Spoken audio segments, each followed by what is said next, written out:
আসসালামু আলাইকুম। দেখেন রাস্তার অবস্থা।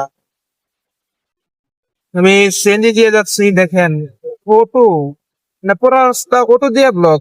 গাড়ির জন্য মাত্র এক সাইড খালি, আর বাকি পুরোটা হচ্ছে অটো দিয়ে ব্লক। যদি প্রশাসন এদিকে লক্ষ্য না রাখে, রাস্তাঘাটের দাম তো কিভাবে কমবো? দেখেন পুরা মানে পুরো রাস্তার মাঝখান দিয়ে হচ্ছে এই যে তিন চাকার অটো, চিকন চাকার অটো গুলা মাঝখান দিয়ে তো।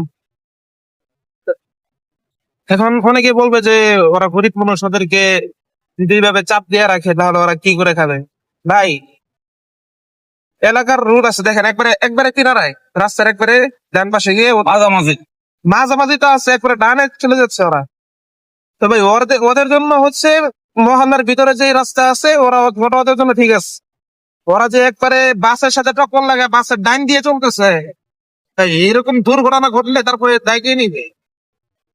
তাই যারা অটো চালক আছেন তারা এদিকে লক্ষ্য রাখেন। এই যে মেন রোডের মধ্যে উঠেন, ঠিক আছে, এক সাইডে আপনারা রাখেন, এক সাইডে চালান, মাঝখান দিয়ে যাওয়ার কি দরকার?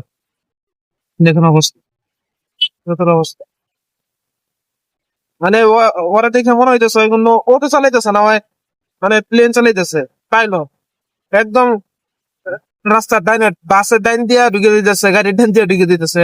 কি একটা বাজে অবস্থা। এই গাজীপুরের যানজটের মেন কারণ হচ্ছে এই সমস্ত অটো। প্রশাসনকে দৃষ্টি আকর্ষণ করবো, আপনারা এই বিষয়টা লক্ষ্য রাখবেন, নজর রাখবেন যে অটো কিভাবে রাস্তার মাঝখান দিয়ে যায়। আর সীমিত এলাকায় তারা অটো চালাবে, সীমিত এলাকায় চালাইলেও রিজিকের ব্যবস্থা আল্লাহ তালা করবে। এরকম রাস্তায় নেমে দুর্ঘটনার শিকার হওয়ার কি দরকার? আসসালামু আলাইকুম।